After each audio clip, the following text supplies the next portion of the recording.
안녕하십니까. 혼란한 정치 시사이슈를 술술 풀어보는 송국근의 혼술 4월 5일 수요일에 인사드립니다.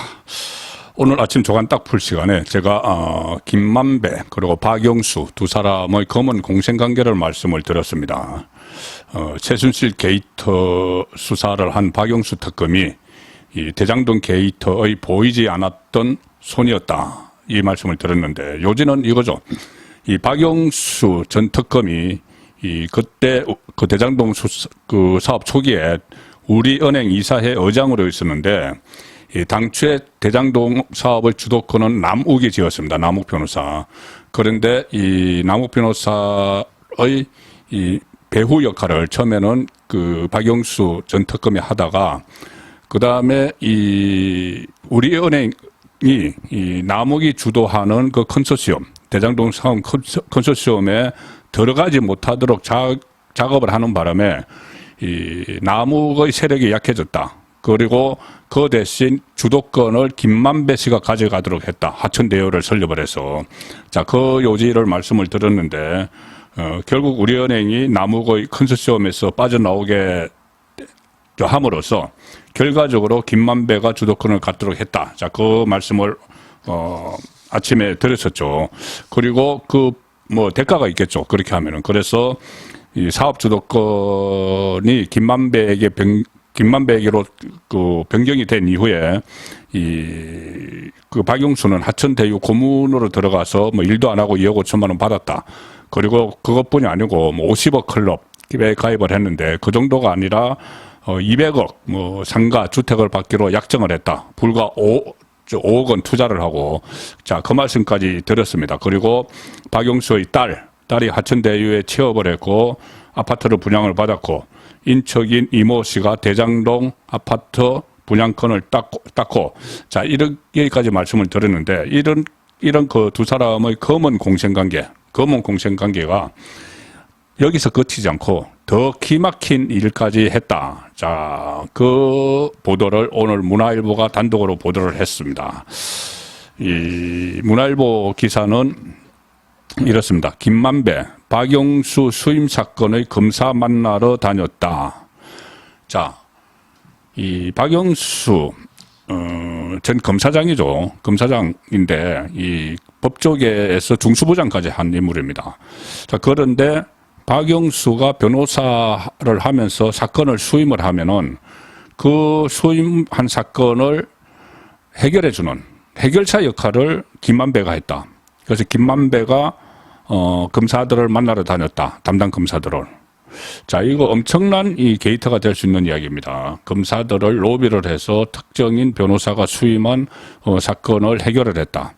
자, 그리고 박영수 본인만 해도 지금 정관예우를 받을 수 있는 중수부장 출신이고, 박근혜 정권을 사실상 무너뜨리는데 일조한 그 특검 출신인데, 법조 출입기자가 대신 로비를 했다. 그렇다면은 이 김만배 씨 같은 경우는 이 법조 출입기자가 검사들에게 로비를 하거나 혹은 압박을 넣었다는 이야기가 되는 거죠. 이 박영수가 수임한 사건을 잘 봐주라, 이렇게. 그러면은 그만큼 이 김만배는 판검사, 소위 말하는 판검사를 관리를 해왔다는 이야기가 되는 겁니다. 관리를 해왔다. 박영수가 맡은 사건마다 본인이 그 변호사에게 직접 가서 이야기할 정도 되면은 엄청나게 관리를 해왔다는 이야기가 되는 것이죠.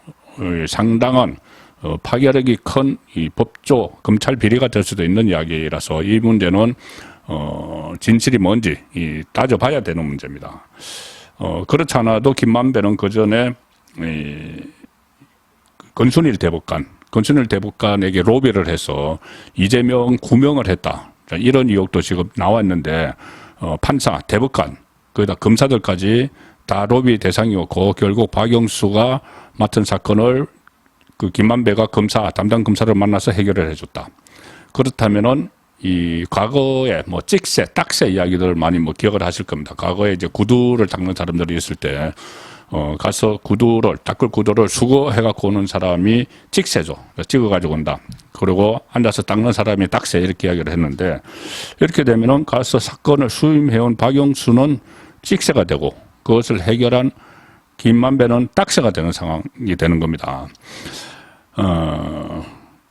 이 문화일보 기사는 이런 겁니다. 화천대유 대주주 김만배 씨의 로비 의혹과 관련된 50억 클럽을 수사하고 있는 검찰이 박용수 전 특별검사가 변호사 시절 사건을 수임하면 김만배 씨가 담당 검사들을 만나고 다녔다는 취지의 진술을 대장동 개발업자들에게서 조사하는 과정에서 그런 진술을 확보를 했다.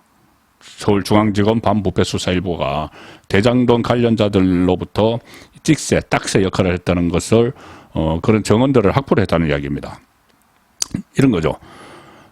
박용수 전 특검이 변호사 시절 사건을 맡으면 박용수의 부탁으로 김만배 씨가 담당 검사들을 만나고 다녔다.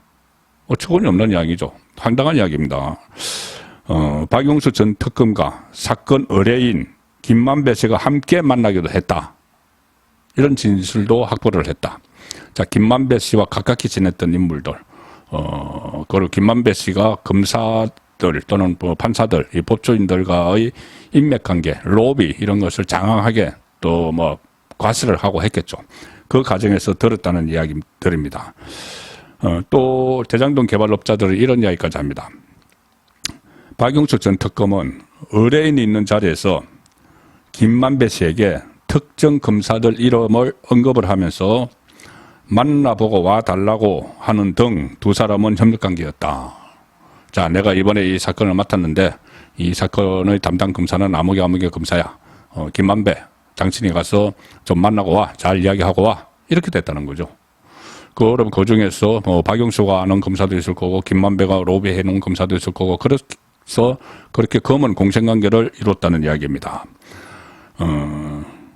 그리고 특히 대장동 관련 사건도 박용수가 특검을 전 특검이 수임을 하기도 했는데 그 사건도 김만배 씨에게 검사들을 만나보라고 했다. 이런 진술까지 지금 나온 상황입니다. 최순실 게이트 특검을 했던 박용수.